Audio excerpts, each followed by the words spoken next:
Hi, hopefully this is recording okay. So this video is why is sleep so important and how can it prevent fat loss. So what I really want to put across in this is for you to really understand how important sleep is, like really understand the impact that it has on your health, your body, your mind, your well-being, and your fat percentage and weight loss. Sleep can really prevent weight loss. I'm going to explain just how on this video. I know that a lot of people just get really used to, when it comes to sleep, that's just how you sleep. You don't really think about it too much. You might wake up every single night, but you might have done it for years. So you might not see it as a problem. It might be normal to you. And you've just accepted that that's your normal sleep pattern. Maybe you wake up really early. Maybe you wake up during the night. But you've just put that down to that's just you. It's just your sleep habits and sleep pattern. But unless you're getting 8 to 9 hours of solid sleep, that can affect your weight loss and your health. And sometimes people think that they're waking up because they need a wee, need to go to the bathroom, need a drink, too hot. But often it could be other things that wake us up. So unless it's a child or someone actually physically waking you up and calling you, you should sleep through the night from the age of 3 without weeing or wetting the bed. So the best way to explain it is, if my children wake me up, my bladder will always be full and I will always need to go to the toilet. If they didn't wake me up, I would sleep through. Whenever we wake up during the night, our bladder will feel full. And often people can be then led to believe that they're waking up to go for a wee, but that's not actually the case. You're waking up, something's waking you up, and then your bladder's going to be full and you feel like you need a wee. But you should be sleeping through at least 6 nights out. 6 nights a week at least of solid 7 to 9 hours sleep a night without waking up at all. So the things that normally wake us up is liver function or low levels of magnesium, low levels of antioxidants, and it's basically stress on your liver. So your liver needs a lot of nutrients to actually stay asleep and get through the night. It needs a lot. When we sleep, that's when our liver repairs, our body repairs, and everything happens. Even our mind repairs, everything goes on during the night. But if you're not asleep, those things won't happen. And one of the things that can wake you up is your liver not having enough antioxidants. So if your liver can't do the job that it needs to during the night to repair and detoxify, it will trigger stress hormone cortisol, and that will be released and that will wake you up. So we want cortisol to be low during the night. So this video isn't particularly about all of those nutrients and liver. This is more to do with how sleep can affect weight loss, blood sugar management, and it's basically how stress affects sleep and what to do about it. I am going to cover briefly on the nutrients as well to fix sleep, and I'll cover that again at the end of the video.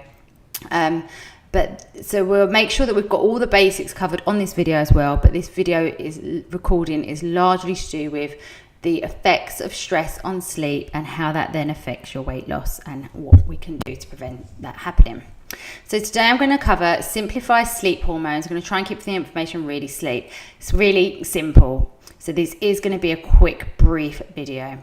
How sleep affects you, your body, your health, and your fat percentage, what causes poor sleep, and what to do about it. So as I said, I am going to keep the information really brief and simple here. And the point of this is just to really get you to understand how sleep can have such a big impact on your well-being and your weight loss. And then if you want any more information on your hormones and sleep, or some more in-depth information, if you need more from it, then please do just email me and let me know. But I want to keep it simple for this recording. So as I already said, we're aiming for about 7 to 9 hours of sleep, of undisturbed sleep every night. So, you'll be really lucky to get 9 hours, but if you can aim for 7 to 8 hours of solid, undisturbed sleep, not waking for a wee, not waking because you're too hot, not waking for a drink. So undisturbed, solid, deep sleep where you wake up after 7 to 8 hours. So 67% of people experience frequent problems sleeping. Lack of sleep is associated with increased problems of all kinds. Daytime sleepiness, feeling really tired, missing work, increased accidents, and irritability. It is really hard to function at your best and it is very hard to feel positive when you're really sleep deprived. I have been there, especially with 2 young children. So I know what it feels like. And when you are really sleep deprived, it's hard to jump out of bed and go, woohoo, life's great and it's really good. And, let's eat healthy and let's exercise. So it does really affect your weight loss in so many ways. And I'm going to cover that a bit more later on, just how it affects your weight loss. So what can happen if you frequently get less than 7 to 9 hours sleep? Well, double the risk of death from cardiovascular disease. You don't really get more serious than that. So if you're not getting 7 to 9 hours of solid sleep every night, you are doubling your risk of death from cardiovascular disease. You're increasing your risk of cancer. Short sleep is a risk factor for weight gain, type 2 diabetes, immune shifts, decreased glucose tolerance, increased blood pressure, increases in cortisol levels, adverse cardiovascular events, overeating, and storing belly on your fat, and weaken immune system.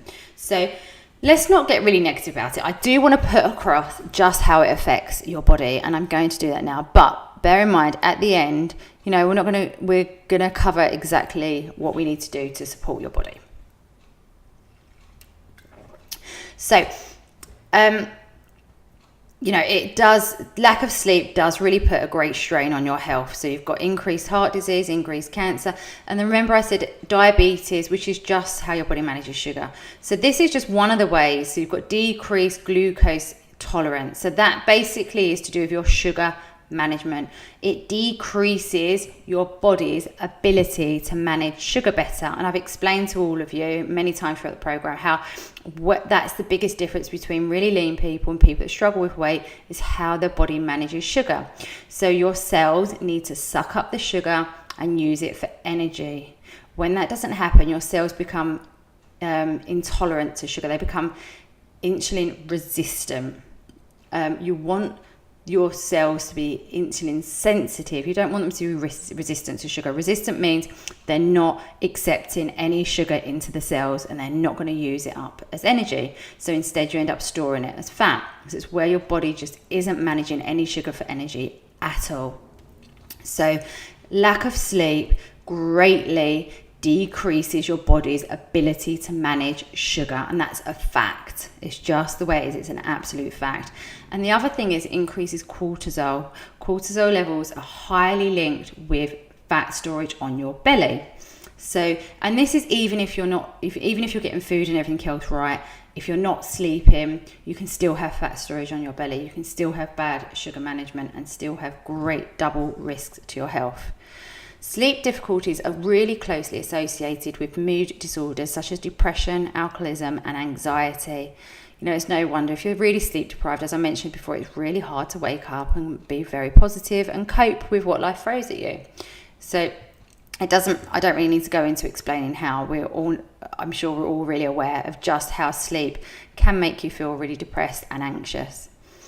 One study done on cutting back sleep down to as little as 4 hours showed striking metabolic consequences.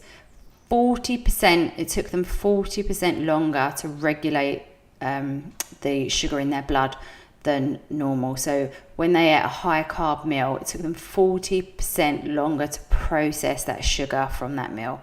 So it's basically their metabolism was 40% slower. The insulin secretion and response to insulin decreased by 30%. So that meant that they was managing sugar, their body was unable to manage sugar by 30%. So it was 30% worse at managing sugar. Their body didn't respond to sugar. And thyroid hormone secretion was down. And we all know that thyroid is linked to metabolism and weight loss. And cortisol is increased, which we've already mentioned. If cortisol's high, you'll get fat storage on your belly. So you can already start to see just how sleep can really affect your fat loss. So it affects how your body manages sugar. It affects how your body responds to sugar, metabolizes carbohydrates, thyroid hormone secretion. Secretion just means basically release. So thyroid hormone is reduced and cortisol is increased. So this is all 4 indications on how it's going to affect your fat loss. So even more effects on weight loss from lack of sleep. So alters your growth hormone release. So growth hormone is probably one of the top hormones for fat loss and weight loss. So when we're asleep during the night, that's when growth hormone is released. It's the only time growth hormone is released.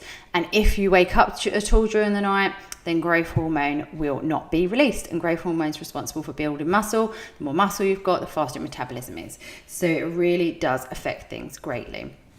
One way that you can actually tell quite easily on how your growth hormone is if you pinch fat on the side of your calf. So it should be a really, really tiny amount to pinch, just probably about 5 mil, maybe 10 mil at the most. So if you can pinch more than that, then there's a good chance that your growth hormone is low. And I used to do fat tests on myself here with calipers and test them on bad weeks of sleep and good, and mine responds really quickly. So as soon as I've had a few nights with really bad sleep, my fat on my skin fold pinch on my calves will increase greatly, double in size just in a few days. Not that it looks fat, no one would know, it wouldn't look any different, but it's just a pinch. It's a skin fold pinch test. So yeah, that's one way to see if your growth hormone is being released or not. But you don't really need to. If you're sleeping through the night, your growth hormone will be good. If you're not, growth hormone will not be released. Increases insulin resistance, which I've already covered. This is just all to do with more thyroid hormones and increase in cortisol, disrupts hormones, decreases glucose tolerance, which we've already covered, and overeating. People tend to eat more when they're tired and eat more of the wrong foods, and you often go for sugary foods because you're feeling tired, but also because your brain tells you to. So cortisol and insulin try and keep each other in balance. They work synergistically together. So if your cortisol is really high, your body will tell you that you need more sugar to keep your insulin higher, and vice versa. So if you're really tired and your cortisol hormones are all out of whack, then the chances are that you're going to start to go for sugary foods during the day. So that's one other way of how it affects your weight loss. Also, lack of energy. So you haven't got as much energy to exercise. And even if you make it to the gym, I know for a fact that you'll be turning up, be doing it, but you might do a couple of reps less weights, less sets. You're not going to have as much energy for training as hard and training as well. You definitely won't be putting 100% effort in the gym. So overeating, lack of energy for exercise, making poor food choices, lack of motivation, and just feeling generally negative and unhappy. And all of this is a recipe for disaster for your weight loss. So what causes sleep disturbances? So first of all, I just want to cover all the basics. So you have to be sleep compliant. And my sleep compliant is turning your Wi-Fi off at the hub at night before you go up to bed. Turning your phone off, not just even on flight mode, turning it off completely and having it out of your room. Get yourself a watch, battery watch, or a different alarm clock to use if you use your phone as an alarm clock, because even with your phone switched off, it still emits radiation and it's still going to disturb your hormones, still going to increase cortisol, still going to disturb your sleep. At worst case scenario, put your phone on flight mode. If you're not willing to turn it off and get a new alarm clock, put it on flight mode and push your phone as far away from your head as you can, to have it on the other side of the bedroom. This will help you get up as well. So set your alarm for a time that you actually want to get up and not hitting snooze 5 times before you get up. So if your phone's pushed far away from you, it will make you get out of bed to go and switch it off. And that is so if you're not going to get a new alarm clock, and then at least put it on flight mode and push it away from you as far as you can. Make sure that your electrical devices are switched off. So even a standby light, red standby light or green standby light, can disturb your sleep. Light is perceived through the skin and it does disturb your hormones. So either put black tape over any dots and standby lights that you've got in your room, or best still, turn them off completely at the wall switch.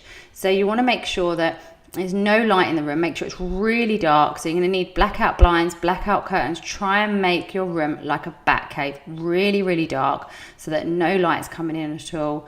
Make sure electrical things are turned off. Make sure your phones and Wi-Fi is turned off. So that's the basic sleep compliance. You also want to make sure that you're not on your phone or laptop at least an hour before bed. So ideally 9, half 9 should be the latest that you're on your phone or laptop. If, like me, and you have to work late at night, that can be difficult, but at least just commit to stopping at 9, half 9, and then you'll be able to get to sleep by sort of 10, half 10, and it won't affect your hormones too much. Also, don't have the lights really, really bright in the evening. So when you get in from work or when it is getting late, turn the lights down a little bit, dim them a little bit, or put a lamp on. Just let your brain and your hormones to start to adjust and to start realizing that it's nighttime. If the lights are all on, you're stimulating your body constantly with bright lights and TVs and everything, then your hormones are never going to reset, because your body will just be in a state of stress all the time, and it won't know that it's nighttime, and you won't start to produce the right hormones when you need to.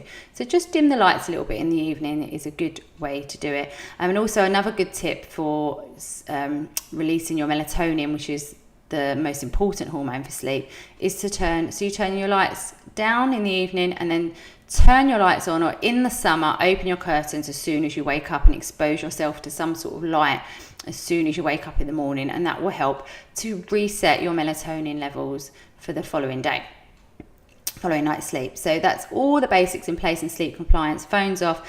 Now, as I mentioned before, so liver and deficiencies can really disturb your sleep. So what you need to do is make sure that you're taking magnesium and either a liver support or a multivitamin or antioxidant powder, or all three. I tend to use both. I like to use an antioxidant powder, which is basically like lots of dried superfoods like blueberries and broccoli and all different things all mixed together in a powder. I tend to have one of those one a day in the evening, and then I'll take some multivitamins as well. Or you can take liver support such as Nutri, Metaclear, or Poliquin do one, which is my favourite, is called P1P2, and that's for helping the liver. So as I said, when you sleep you have different functions.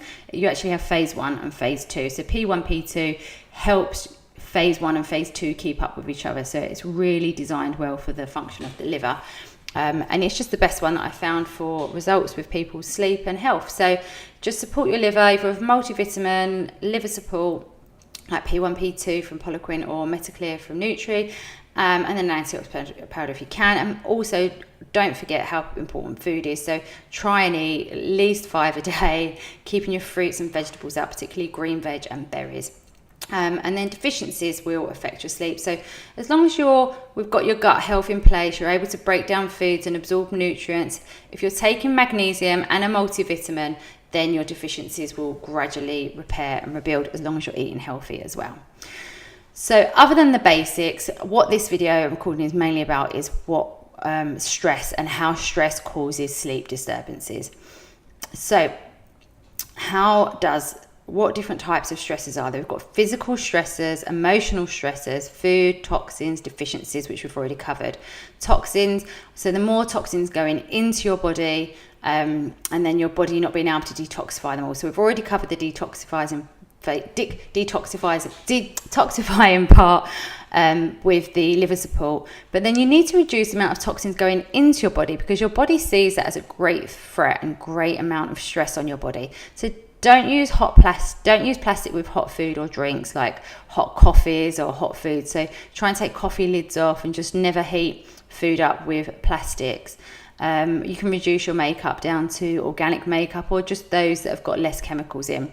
If you go to ewg.org, you'll be able to check out some different makeup and brands and things that you can use, but you can always email me and I'll help you with that as well. So shower gel, shampoos, try and go to organic or more natural ones. So that's just reducing. On average, a female puts in 270 chemicals a day just with our regular day beauty regimes. So you can reduce the amount of toxins hugely, probably reduce it down to maybe like 10, if that, or even less. So you can reduce it from 270 going in from your cosmetics. You could reduce it right down to maybe 3 toxins going in a day if you reduce to natural and organic products. So we've covered that. Plastics, no soya, don't use soya milk because it's estrogenic, and we've covered the toxins. Food, you just need to eat a well-balanced, healthy diet.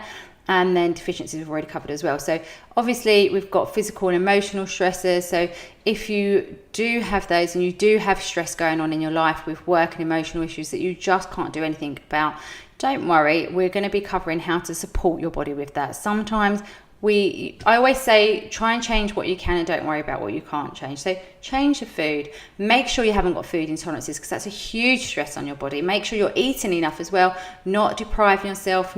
So one of the biggest ways to stress your body out is diets. Diets will really stress your body out and increase cortisol. So we're not dieting anymore.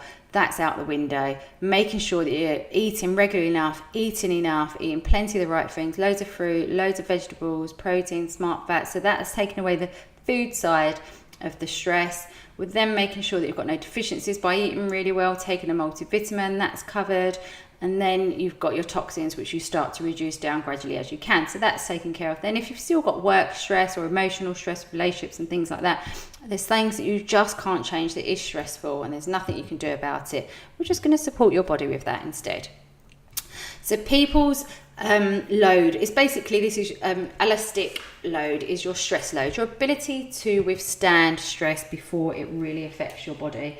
So it's, different people can take different amounts of stress on. Some people take a huge amount of stress before it starts to affect them mentally and physically, while others, a smaller amount of stress can be the most load that your body can take before your health and mind start to react negatively to the stress. So that's just the load. It's basically the amount of stress that your body can withstand.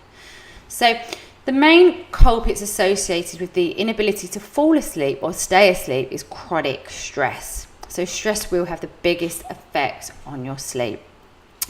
Worrying and anxiety interfere with the sleep cycle. One hormone in particular that excessively stimulates the brain is called cortisol, and I've already mentioned that. So cortisol is a stress hormone. It's released in response to stress.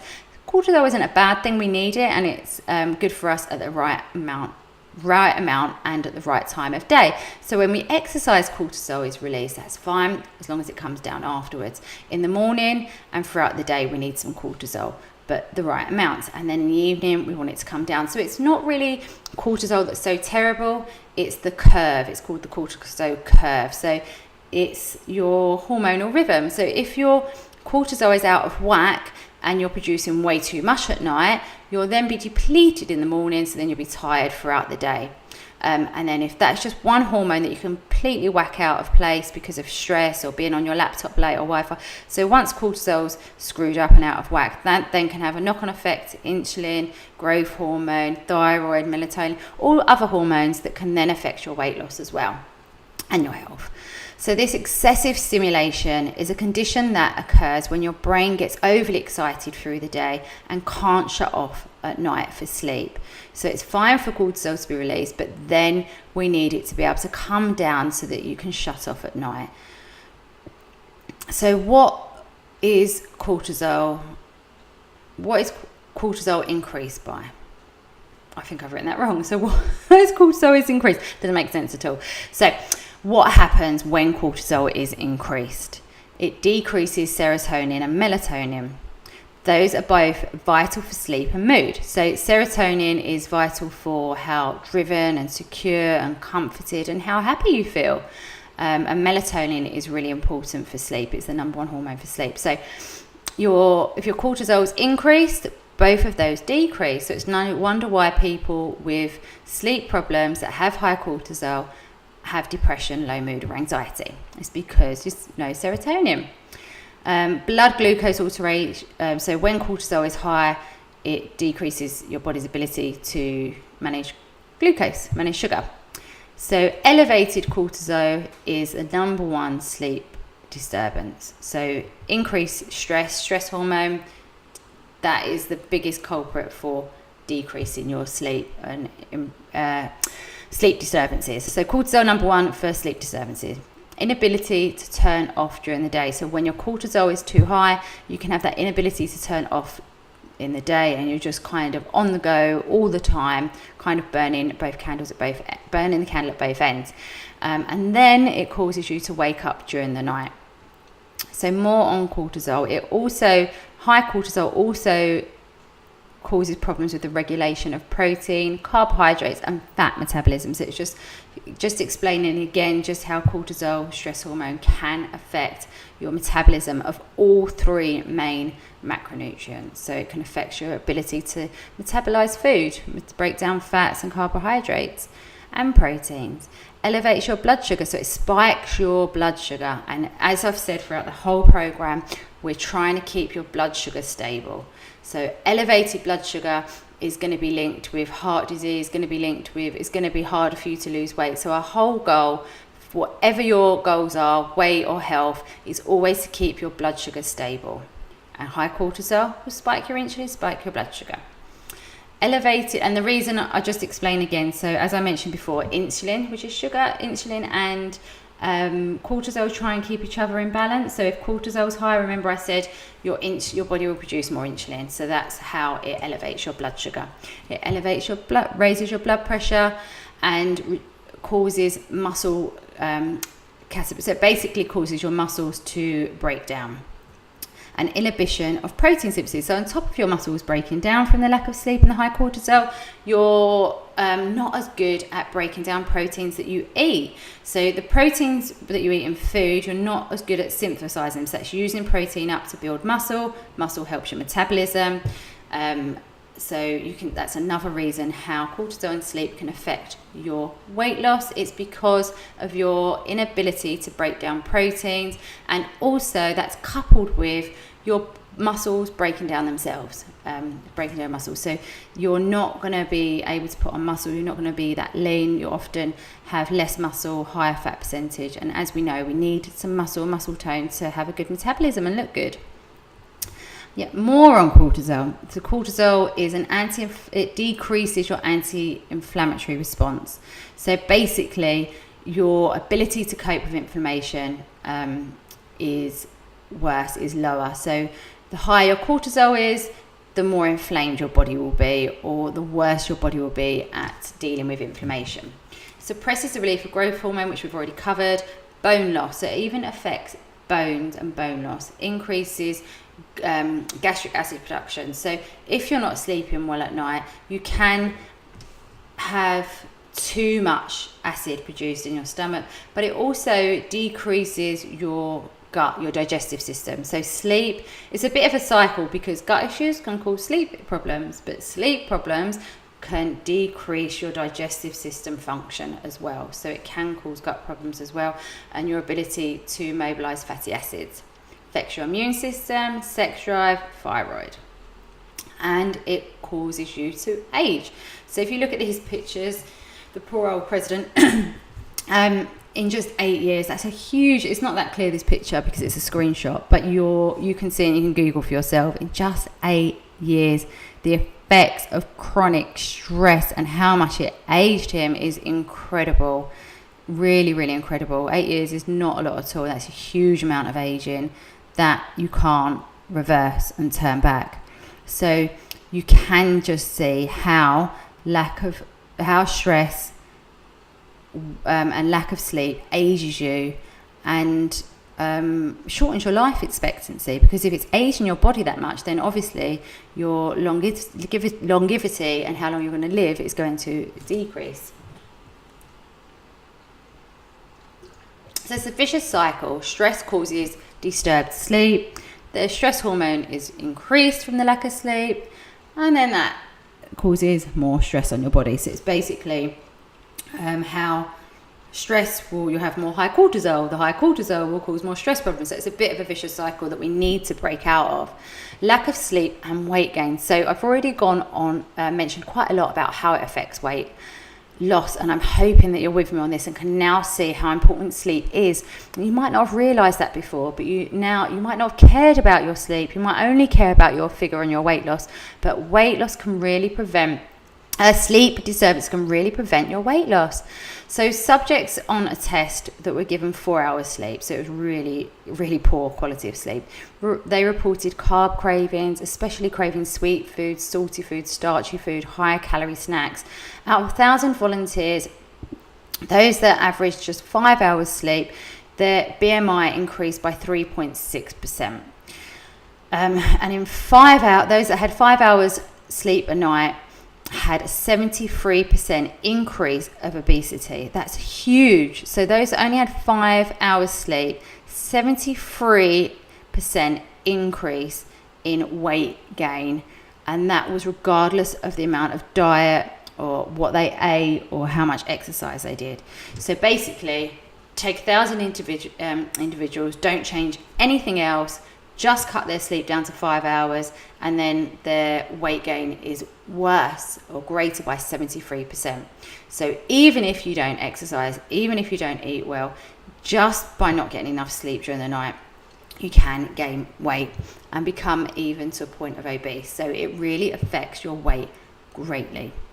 So it's really important that we get you sleeping through. Night eating syndrome is a sign of your cortisol being out of whack. So lack of appetite in the morning, where you can even, to the point where you can even feel sick at the thought of food. So I know that a lot of people are like this, and I don't try and push people to eat first thing in the morning. I just try and balance your hormones, get your metabolism working, and eventually over time you'll be able to start eating earlier in the morning. But if you are one of those people that has a lack of appetite in the morning, especially to the point of food makes you feel sick and the thought of food can make you feel sick, that is a really good indication that your cortisol is completely out of whack.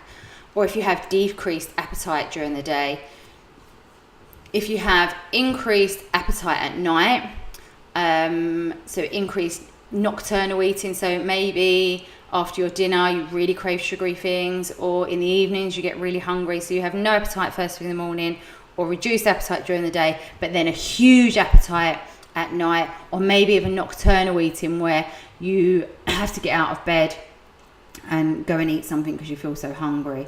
That is a really good sign that your cortisol is out of whack. So if you're feeling sick in the morning, decreased appetite during the day, but then increased appetite at night or during the night, please let me know, because that is something we need to help you with and balance your cortisol.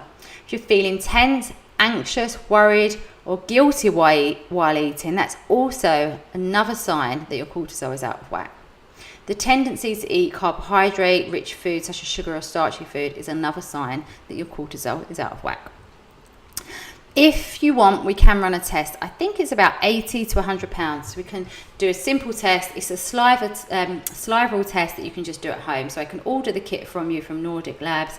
They will post it to you. You follow the simple steps. You're taking saliva at 4 times throughout the day. It has to be, if you do a cortisol test, make sure it's a 4-point cortisol test. You want to do it at 4 points because that will give you a really accurate reading of your cortisol curve and where it's rising and falling throughout the day. So a simple saliva test, about 80 to 100 pounds. So let me know if you do really want to test your cortisol, then I can do that. If not, why not just do all the things that we know are going to balance your cortisol out and put it in a really good place anyway. So just assume if you're waking up during the night or your appetite's not how it should be, and it's all over the place, if you fall under any of these categories, then like tense, anxious, worried while you're eating, decreased appetite in the morning, increased appetite at night, craving rich starchy foods, or waking up during the night, then let's just do what we need to do to balance our hormones and reduce your cortisol.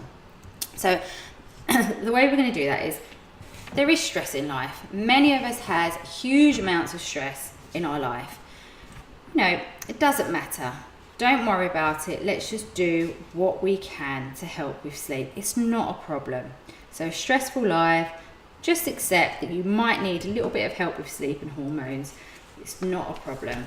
So the way that we're going to do it is, as I've already mentioned, I want to make sure you've got the basics in place first. So comply with my sleep compliance list. Dark room, no Wi-Fi, turn your phones off, all of those things. Multivitamin and magnesium, or P1, P2, or Metaclear, antioxidant powders, magnesium, things like that. So let's get all the basics in place. Get your food in place, eating relatively well most of the time. Then if your sleep's still not good after that, this is what we move on to. Below this video, I will put what to order and where to order from. Now, the best protocol I've got from this can only be ordered from America. We can't order melatonin products direct. You can't buy them in the UK. We can buy them from abroad. You can order them online. You just can't buy them in the UK because they alter hormones, and that's just the way it is in the UK. So, but we can order them from the US. So If you're willing to, I'm going to put the details below this video. There is import charges, duty charges and shipping costs if you're ordering from the US, but I will put below this video the information that you need, whether you're ordering from the States.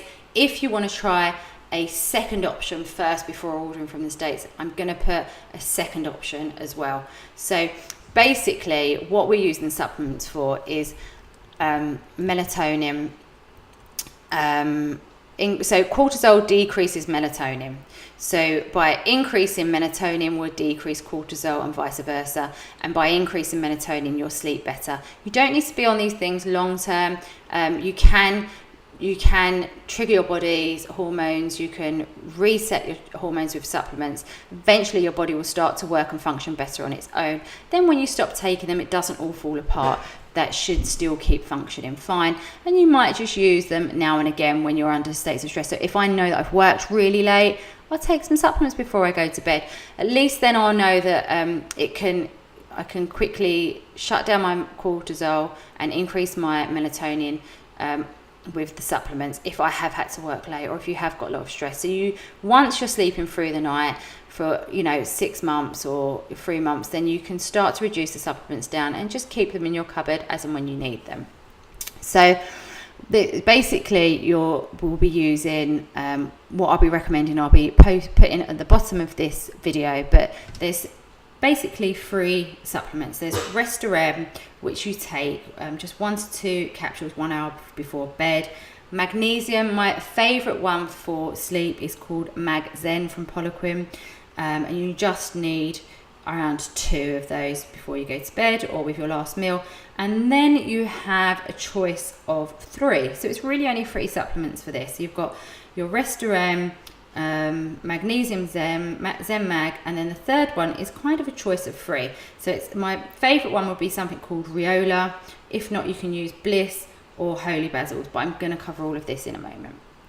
And I'll cover it actually I don't want this to be all about supplements, so I'll just put below the video, I'll put what to order and where to order it from. So medication that depletes melatonin. So I hope that I've been quite clear that melatonin is vital for sleep. So melatonin is a hormone that's released during the night, and that's what keeps us asleep. Cortisol that's increased from stress will decrease melatonin. But there's other things that also prevent and block melatonin. So melatonin is completely depleted by medication. Here's a list of all the medication that it affects. So beta blockers, calcium channel blockers, antidepressants, estrogen containing medications, all these different things, acids, anti-inflammatories, antidepressants. So any of these medications will deplete melatonin, which is vital for sleep. It's a bit of a catch-22 because the antidepressants will cause sleep disturbance because it's depleting melatonin. So of course the antidepressants can absolutely knock you out. You'll be asleep all night and wake up, but you won't feel rested. That's not correct deep sleep, natural sleep from your hormones. It's different. You're just being knocked out artificially. So when you have antidepressant types induced sleep, you'll still wake up feeling tired. You won't wake up feeling rested. So just because you're knocked out from antidepressants, don't think that is the same as natural deep quality sleep. It's not. So unfortunately, antidepressants will deplete melatonin and also even deplete serotonin, which unfortunately then leads to feeling down and low, because sleep and serotonin being out can cause anxiety and depression. So it's a bit of a catch-22. You're using these things to help with something, but it then causes them. It's the same with blood pressure and heart tablets. So beta blockers, things for cholesterol and for blood pressure can deplete melatonin. So, and I've already gone in how important melatonin is for sleep and sleep is for heart disease. If you don't sleep solid 7 to 9 hours sleep every night, doubles your chances of heart disease. So you've got to make a decision for your own health with your doctor. I'm not telling anyone not to take medication. I'm just passing the facts on, the information.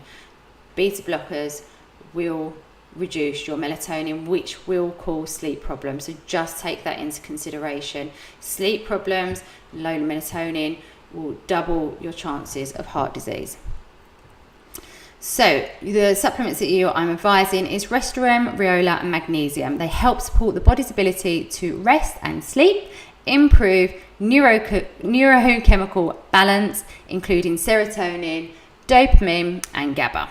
Helps improve sleep patterns, reduce impact of stress on the body, and when serotonin is low, cravings can occur. So basically, these 3 supplements here will decrease cravings, improve mood, decrease depression, decrease anxiety, improve sleep. So it's all to do with the neurochemistry of your body. So all 3 of them will help with the neurochemistry, neurotransmitters, improving sleep, decreasing stress, and even decreasing cravings. So results of Riola. So just after 2 weeks of taking it 3 times a day, 78% reported feeling more relaxed. 94% reported no GI complaints. So Riola can really help with digestive issues as well. And 227% had increase in salivary DHA. So this is just basically what I've mentioned before. We can do the cortisol curve saliva test. So it's a 227% increase. So in their results before and after taking the Riola just for 2 weeks. 37% reduction in morning. So it's basically, without boring you with all the science of it all, the cortisol curve was really improved greatly. 30% reduced anger and fatigue. And then after 6 weeks of using melatonin, reduced anxiety. So the anxiety was really improved after 6 weeks of taking it. So Riola is a really, really good choice to take. So it would be Restorem, Magnesium, Zinc, and Riola would be my first choice. But I am going to give you some other options as well. You do need to be careful with autoimmune conditions with taking melatonin, so just be aware of that. Birth control and sleep. So birth control pill decreases vitamin B and vitamin B6, and B6 is needed for melatonin. So if you're on birth control, make sure that you're taking a multivitamin high in B vitamins, because B vitamins are really vital for the melatonin and sleep. So as I've already said, be caution with autoimmune disorders with melatonin. So the sleep support protocol is Restorem, Riola and Magnesium Zen. So don't worry about trying to remember all the doses and everything. If you want to write it down now, you can, that's fine. If not, if you want to order anything, order it, and then I can always help you with doses or anything like that. So they are there. So they are really low doses. You're not taking like loads and loads of supplements. It's free supplements, basically 1 to 2 a day. All right. So the Restorem is 1 hour before bed. The Riola is during the day, because it's resetting the cortisol balance and the hormonal curve during the day. So Riola is taken during the day, and then Zen Mag is in the evening again.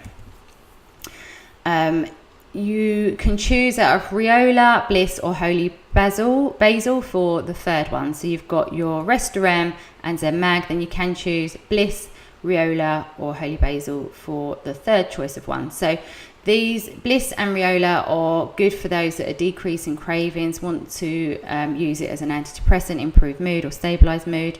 So the sleep support protocol, just show it again. So it's Zen Mag, Restorem, and then you choose out of Riola if you're stressed, Holy Basil if you just need to calm the nervous system a little bit, and then or use Bliss if you've got really strong cravings.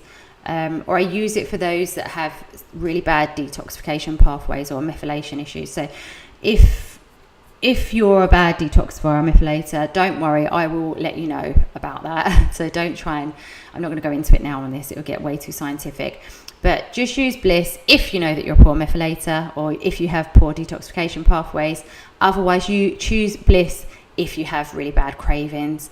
Otherwise, choose Riola if your body's really highly stressed, you've got a really highly stressed lifestyle, or Holy Basil if you just need to calm the nervous system down a little bit. So that is really it. I'm just going to quickly see if there's anything else that I've left on my notes that I want to go over. So, sleep, it's just about balancing the hormones, bring it back to natural. Sleep affects memory, learning, core body temperature is altered. So it can, sometimes people with postmenopausal, some menopausal women can think that it's kind of like, it's a bit of a catch-22 again, because menopausal symptoms can disturb your sleep, but also sleep and not getting enough sleep can alter your body temperature as well. So it is a bit of a catch-22. So the basic thing to do is look after your body, let me help you if you have any menopausal symptoms so that I can help reduce those, and work on your hormones for sleep. So often it's the melatonin that is affected by the menopause anyway, and the hormones that are affected, and then that causes you to wake up as well, and it does affect your temperature. Affects daily life. Lack of sleep will affect depression, weight gain. You'll get 9 times more likely to pick up common colds. So it really affects your immune system. It's probably the biggest thing that affects the immune system. Depression, anxiety, thyroid, diabetes, gut issues, cancer, and as I mentioned, 2 times risk of getting cardio disease. There's 3 stages to sleep that we go through 4 to 5 times a night. So we've got sleep cycles that we go into. I'm not going to bore you with that, but you're just basically into light, medium, deep sleep. They're the 3 stages, and we go through that cycle 4 to 5 times. But you still want to stay asleep through all of the cycles. And as we mentioned, so if you're waking up during the night, you're going to be much, much worse at being able to regulate your blood sugar by about 40%. Inflammation, recovery from exercise will be greatly reduced. Your body will be inflamed. Insulin resistance, thyroid, everything. So I've already mentioned all of these. I'm just checking through my notes. So often make sure that if you do have thyroid problems, make sure that you are sleeping through the night, and if you're not, let me know. Covered that. Just want to make sure I've covered everything. And it's basically like, if you're waking up during the night, it's by the morning, it's like your body's been in a constant state of stress. So think of it as I'm just going to go to this. I'll just leave the slides like that. So while I carry on. So just think of it as if you're waking up at all during the night, your body is in a constant state of stress. So by the morning, during the night is our calmest moment. That's the only time it's completely calm and your body gets completely relaxed and shut down and switch off. But if you've woken up at all during the night, your body's stayed excited and in a state of stress all night, and you've not had a break from it at all. You've not had that calm moment. So this really, really affects you greatly. And it doesn't matter what you eat or what you do for exercise, your ability to lose weight will be really restricted and limited. So I hope that I've really put across how it affects your weight loss, how it affects your mood, your memory, your health, your well-being, your mind, your everything, and your health. So I hope that I've motivated you all enough to make sure that you do something about sleeping through. Let's not worry about it. Let's just make sure we get you sleeping through. So if you've already done really compliant with your sleep, already on a multivitamin or liver support, already taking magnesium and a probiotic, and you're still not sleeping through, then try these free supplements, and I'll put them below the video to help you with ordering them and what to order. So I hope that's helped you all. And if you need any help at all with what supplements to order for you or anything on this, then please do email me or post in the Facebook group, and I'll be happy to help.